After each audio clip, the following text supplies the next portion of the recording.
G'day guys, and today I want to share some thoughts I've had regarding a weird phenomenon that I've noticed over time. Why is it that blubbery land whales and pencil-necked soy boys are so common amongst the ranks of the social justice warriors? This is something that I've noticed in all the viral videos of social justice warriors, shrieking, and the fat pride movement as well really tickled my fancy over this.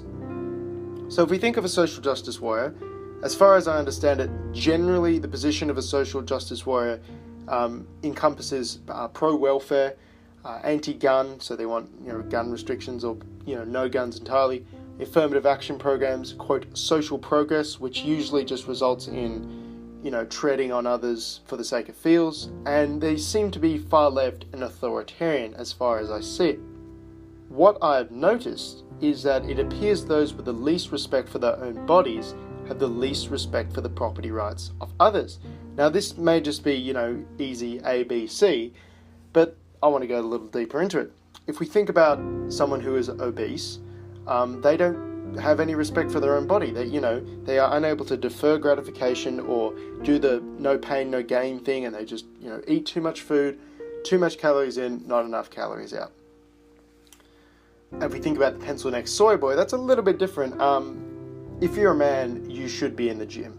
Let's be honest here. We have this great capacity to, pack on the muscle, look really good. And it's not just about aesthetics. There is that whole aesthetic side of the gym culture. But honestly, the extensive list of physiological and mental benefits that come from exercising, not just the gym, it's a very long list.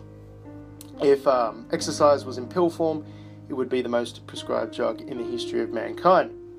So I want to go through this little train of thought I've had, 5 little points.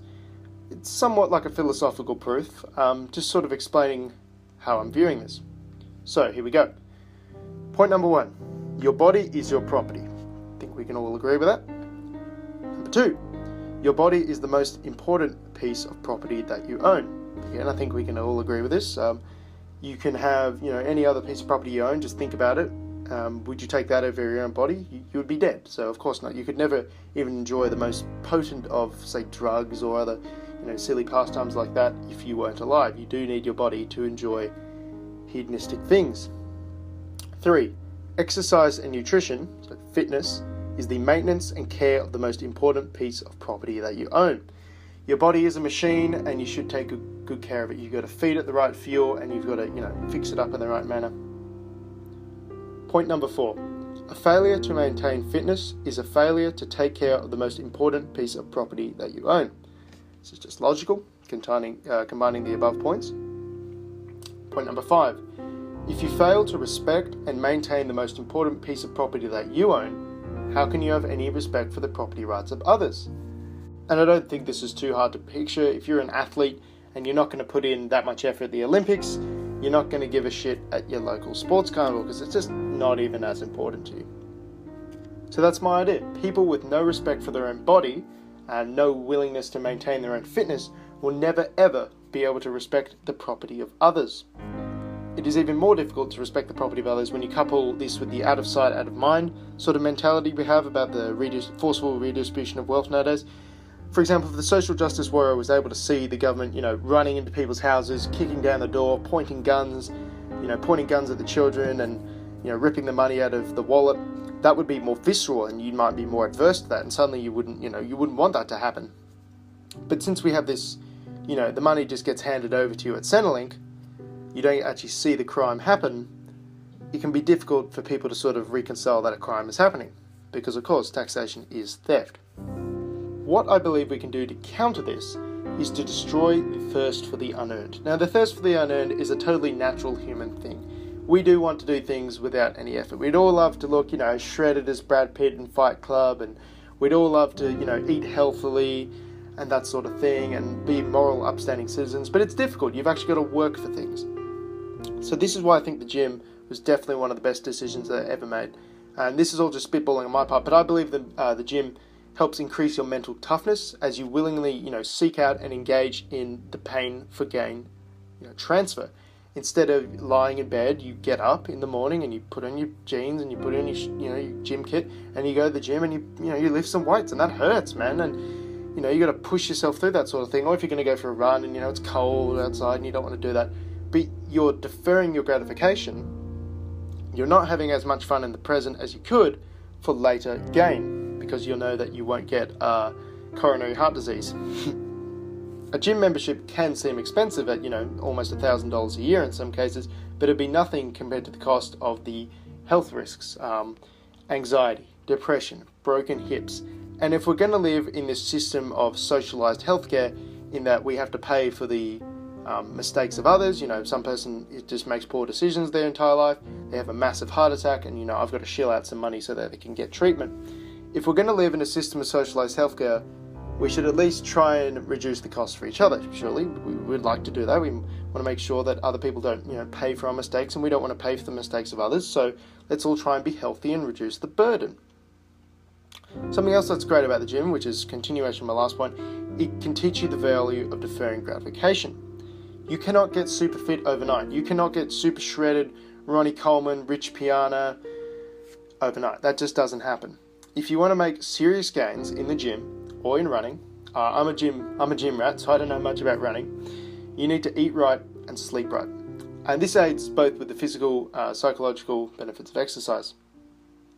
So it doesn't end just in the gym. You know, you can defer that gratification for 1 hour every day, but if you eat like shit and you sleep like shit, then you're not fueling yourself with the right fuel, and you're not giving your body a chance to heal. This is why I think the gym is so amazing, because it's sort of, if you do want to make progress, if you're willing to do that, if you have the strength of will, you need to restructure your life for the positive. So you need to be eating your chicken and brown rice instead of your macas. You need to be, you know, getting your 8 hours of sleep instead of, you know, going out and drinking shit tons of alcohol. Alcohol also depressant, not very good for exercise recovery. And then, you know, getting 3 hours sleep on your friend's couch or something. In order to stave off this socialist redistribution from hell, we must have respect for our bodies. We must have respect for our property. We must reject things like the Fat Pride movement that destroy people's lives. Think about how many lives potentially have been lost, and the cost to the healthcare system brought about by people who insist that you can be healthy at any size. I cannot stress enough the importance of exercise and nutrition. In your own personal life, this will be a way to influence others for the better. Going back to my fostering volunteerism video, we can't force people into the gym, but when they see you in there and they see you putting in the hard yards and eating your chicken and brown rice and just generally being a tougher person, their response, their only response, their animalistic response of fear and greed will be triggered. They will fear that, you know, you're making them look bad, and this might result in, you know, some tearing down. Oh, you know, bulky, spends all the time at the gym, rah, rah, rah. Dysfunctional people will always try to tear down functional people, and it will also stimulate their greed. And if that's the only way you can make people work, great, but teach them the better way. Teach them the path of excellence through virtue. I'll close out with a quote from Marcus Aurelius' Meditations. In this world, there is only one thing of value: to live out your life in truth and justice, tolerant of those who are neither true nor just. I don't hate the social justice warriors. I think they're just misguided and propagandized. I think they can be turned around. I think they can be used as an example for future generations to show them that this is not the way. They don't respect the most, you know, important piece of property they own, and this will be eventually seen as an aberration. Let's show them the better way. Get down to the gym, go out for a run. Thanks for sticking around, and have a good one.